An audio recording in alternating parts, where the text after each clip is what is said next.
What's up, friends? Welcome back to another episode here at the Faithful Platform. Today we're talking about the difference between yellow gold, white gold, and rose gold. We're also going to dive a little bit into the pricing of each so that hopefully you can make an educated decision on building out an engagement ring. Let's jump into it. So we first need to talk about the purity standards of gold.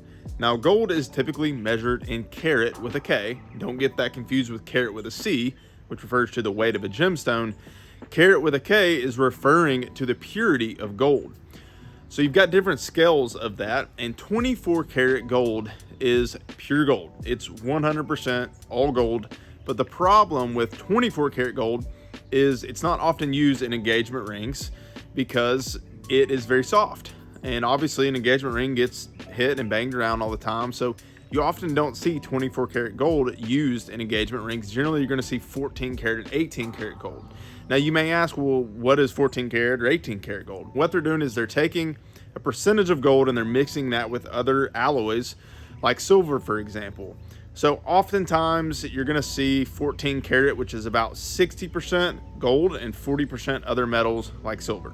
Now that we've gotten that out of the way, you understand yellow gold, for example. So if you get a standard gold band and you get a 14 karat band, it's only about 60% gold. Obviously, the closer you get to 24 karat gold, the durability factor begins to go down as you get closer to 24 karat, and the price also goes up because you're getting more gold in that actual band. Now let's talk about rose gold. Now, rose gold isn't a separate gold that is found in the earth. It is created. So what they're typically doing is very similar with the yellow gold. They're going to take a percentage of regular gold and then they're going to mix in some silver or some other metals, but they're also going to add in a lot of copper. And so the copper is what's going to give it that kind of rosy hue or that rosy color that you see in rose gold. And you can play with how much of that rose hue or rose color you see within that band based on if you get a 14 karat rose gold or 18 karat. And so the shades of that are going to change, and the pricing as well. And last but not least is white gold.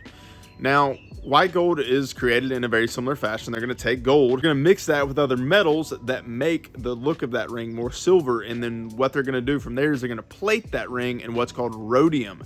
Now, the downfall to this is white gold over time is going to need to be replated. Now, it doesn't cost a small fortune to replate it, but it can be a pain to send off your ring and get it replated.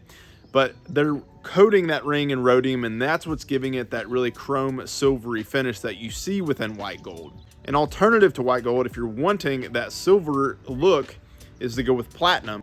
Now, platinum is more expensive, but that is something that you can talk to our sales reps about when you get your free quote on your engagement ring. But in the grand scheme of things, if we compared 14 karat yellow gold to 14 karat rose gold to 14 karat white gold, your pricing is going to be relatively similar. And if you want to build out an engagement ring and get a free quote, we would love to serve you in that way. I've got a link down in the description of this video or in the comments section.